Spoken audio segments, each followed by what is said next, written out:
Allez, on va essayer de réexpliquer ce qu'est un dosage par étalonnage. Alors, on a vu en classe la loi de Beer-Lambert. Alors, cette loi de Beer-Lambert, elle est en rapport avec l'absorbance des solutions. Donc, on l'a vu dans une activité expérimentale que pour mesurer l'absorbance d'une solution, on utilise un spectrophotomètre. Et on a vu que cette absorbance dépendait d'un certain nombre de paramètres. Donc là, je vous ai mis, ça dépend de la nature de la solution. Ça, c'est ce qu'on a vu avec notre chou rouge. Ça dépend de la longueur d'onde qui va traverser votre solution, donc la lumière que vous allez faire passer à travers votre solution. Ça dépend de l'épaisseur de la solution traversée. Plus ça va être épais, moins les radiations pourront passer facilement. De la température et aussi de la concentration de la solution. Plus votre solution va être concentrée, et plus elle va absorber enfin plus l'absorbance va être importante.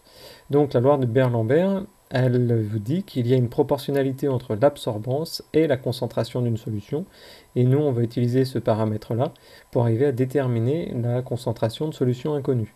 Donc on sera capable de mesurer l'absorbance d'une solution, et grâce à cette mesure, on sera capable de remonter à la concentration de notre solution. Dans le coefficient de proportionnalité, le petit k qui apparaît dans la loi de Beer-Lambert, dans ce petit k, on regroupe donc tous les paramètres qui sont écrits au-dessus. Ces paramètres seront fixés, donc ça sera toujours la même solution, toujours à la même longueur d'onde, avec la même épaisseur de solution traversée par la lumière, à la même température, et du coup, ça nous permettra de déterminer notre concentration de notre solution. Donc voilà, la loi de Beer-Lambert, c'est A est égal à K multiplié par C. Alors, le principe du dosage par étalonnage. Donc, doser une espèce en solution consiste à déterminer expérimentalement sa concentration. Ça sera notre but.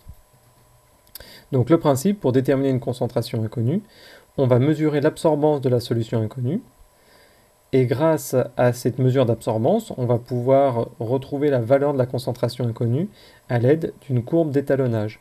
Donc là, je vous ai mis une courbe d'étalonnage. Donc vous avez l'absorbance en fonction de la concentration, et puis on va se servir de cette courbe d'étalonnage pour, à partir de l'absorbance que l'on aura obtenue à l'aide du spectrophotomètre, déterminer la concentration inconnue que l'on cherchait. Donc arriver à répondre à notre problématique. Alors avant de pouvoir réaliser ce dosage par étalonnage, il va falloir déjà qu'on arrive à obtenir nos courbes d'étalonnage, nos droites d'étalonnage. Donc la courbe d'étalonnage, elle se réalise en plusieurs étapes. Donc la première, ça va être de réaliser une échelle de teinte de concentration connue. Donc on va choisir un soluté qui sera le même que le soluté présent dans la solution inconnue. On va faire une échelle de teinte, donc on va réaliser des solutions à des concentrations que l'on connaît, mais des concentrations différentes, pour avoir, comme vous le voyez là sur l'image, des solutions plus ou moins colorées. À partir de ces solutions connues, on va mesurer l'absorbance de chaque solution. Donc on aura l'absorbance, la concentration qui sera connue. Donc là, il faudra faire attention, il va falloir régler nos spectrophotomètres à l'absorbance maximale de notre solution. Donc il y aura une petite étape préalable à faire avant. Donc je vous l'expliquerai un tout petit peu après. Donc on va mesurer l'absorbance de chaque solution, on connaîtra la concentration de chaque solution, et on va pouvoir tracer donc l'absorbance grand A en fonction de la concentration des solutions connues.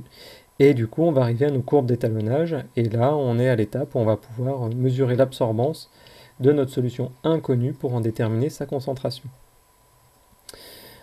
Donc, ce que je voulais vous dire, oui, c'était ça. Donc, pour faire les spectres d'absorption de nos solutions, il va falloir régler nos spectrophotomètres. Donc avant, on sera obligé de faire une première mesure d'absorbance en faisant passer toutes les radiations de notre lumière blanche et voir le maximum d'absorption. Et ce maximum correspondra donc à une certaine longueur d'onde, et ce sera cette longueur d'onde-là qu'il faudra rentrer dans le spectrophotomètre pour ensuite faire nos courbes, pour arriver à faire notre courbe d'étalonnage. Et la loi de Beer-Lambert fonctionne donc pour des solutions qui sont relativement peu concentrées. Donc souvent, on sera obligé de diluer nos solutions inconnues, et il y aura un facteur de dilution à prendre en compte pour donner la concentration réelle de notre solution inconnue. Voilà, j'espère que ça vous semble un peu plus clair.